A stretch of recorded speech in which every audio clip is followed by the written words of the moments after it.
దేశంలో అమ్మాయిలకి రక్షణ లేకుండా పోయింది. స్వతంత్ర భారతదేశం అని చెప్పుకు తిరుగుతున్న మన దేశం అమ్మాయిల మీద జరుగుతున్న అత్యాచారాల్ని ఆపడంలో విఫలమైంది. ఆనాడు ఆసిఫా, మొన్న నిర్భయ, దిశ, ఇటీవల ఒక 6 ఏళ్ల చిన్నారి రేప్కి గురై మర్డర్ చేయబడింది.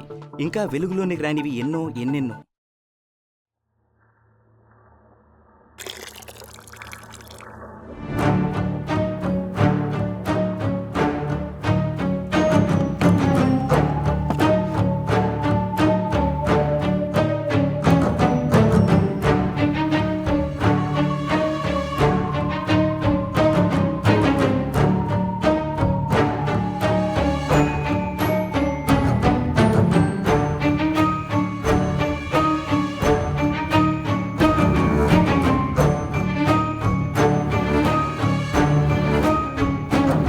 ఎవడ్రా నువ్వు? నన్ను ఎందుకు తీసుకొచ్చావు?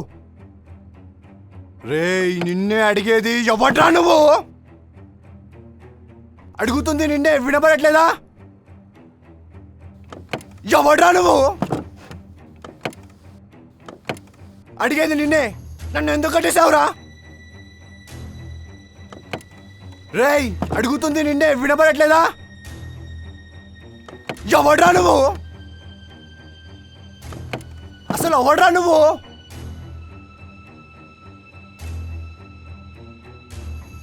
యద్భావం తద్భవతి.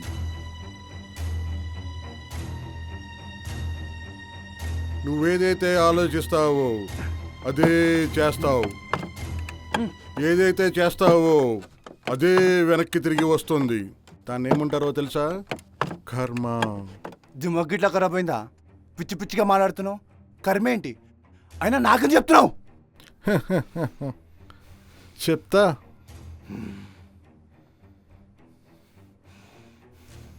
త్రేతాయుగంలో సీతనెత్తికెళ్ళిన రావణాసుడేమయ్యాడు? ద్వాపరయుగంలో ద్రౌపదిని అవమానించిన కౌరవులేమయ్యారు? ఈ కలియుగంలో కూడా అంతే. ఆడదాని ఉసురు తాకిన వాడికి చావు తథ్యం. చావు తథ్యమా? అంటే ఏంటి ఇప్పుడు? నన్ను చంపేస్తావా? అయినా నా చావుని డిసైడ్ చేయడానికి నువ్వెవర్రా?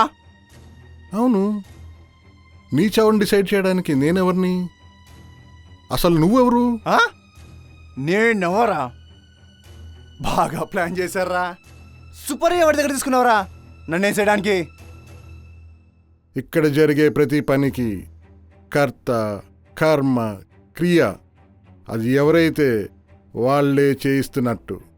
అది నీకైనా నాకైనా. ఏంట్రా కథలు చేస్తున్నావు? ఆటలాడుతున్నావా?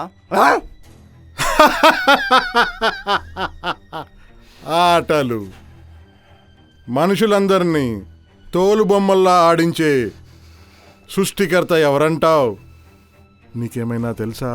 కట్టేసిందే కాక ఏంటో నాటకాలు ఆడుతున్నా నా కొడాక. ఆహా, ఈ మనుషుల మధ్య జరిగే ఈ జగన్నాటకాన్ని నడిపిస్తుంది ఎవరు? ఈ సృష్టే ఒక రంగస్థలం.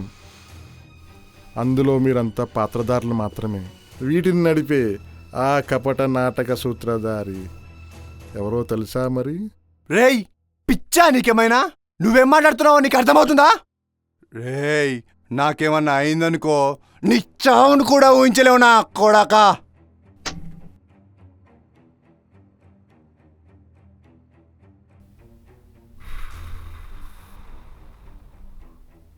చావు పుట్టుక నాకు తెలియనివా?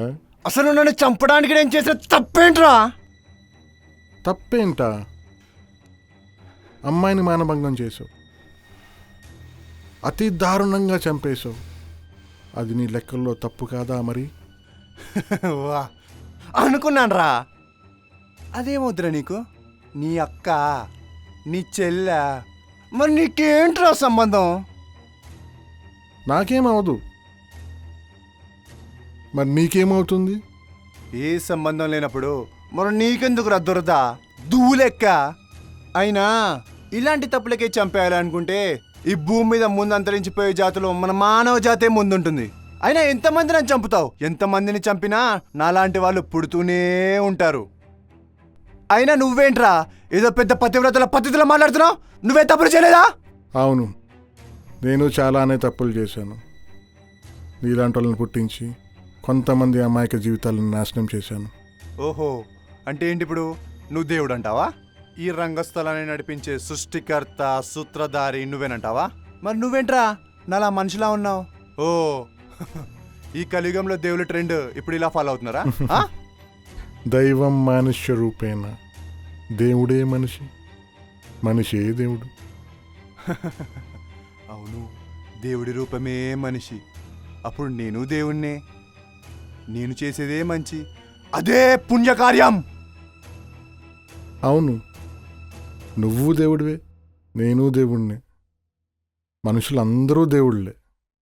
కానీ మనిషి రూపంలో రాక్షసుడు ఎప్పుడైతే ఉద్భవిస్తాడో అప్పుడు నాలోని దేవుడు ఆ రాక్షసుడిని అంతమొందిస్తాడు. సరేరా, నువ్వే దేవుడైతే, దీనికి కర్త కర్మ క్రియ నువ్వే అయితే నేను వరం కోరుకుంటా. ఇస్తావా? ఇస్తావా? నమ్మకాన్ని నమ్మించడానికి తెలివిగా వరాన్ని అడుగుతున్నావా? సరే అడుగు. నిజమే, నువ్వేమన్నా మంత్రతంత్రాలు చేసే బాబావేంట్రా? నువ్వు నాలాగే మనిషివే, కానీ ఇవంతా అయ్యే పని కాదు. కానీ చెల్. ఏమో, నువ్వు అడిగింది జరగచ్చేమో, అడిగి చూడు. సరేరా, ఓ ముచ్చట పడుతున్నావు కదా, అడుగుతా. నాకు చావు లేని, చావు రాని, నేను చావాలనుకున్నా చావలేని వరం నాకు కావాలి. ఏంటి, ఇస్తావా? ఇవ్వగలవా?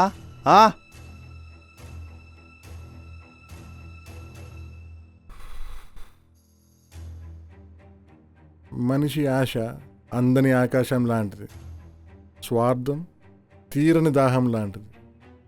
సరే, తదాస్తు.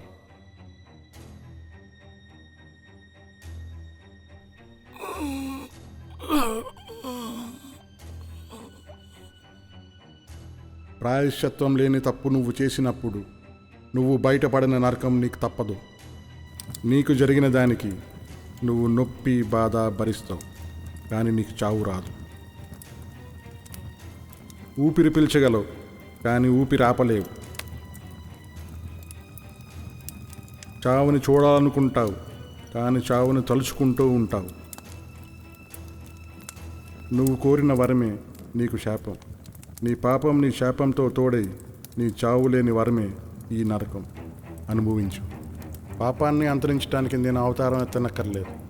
నేను చూస్తానన్న భయం ఉంటే చాలు.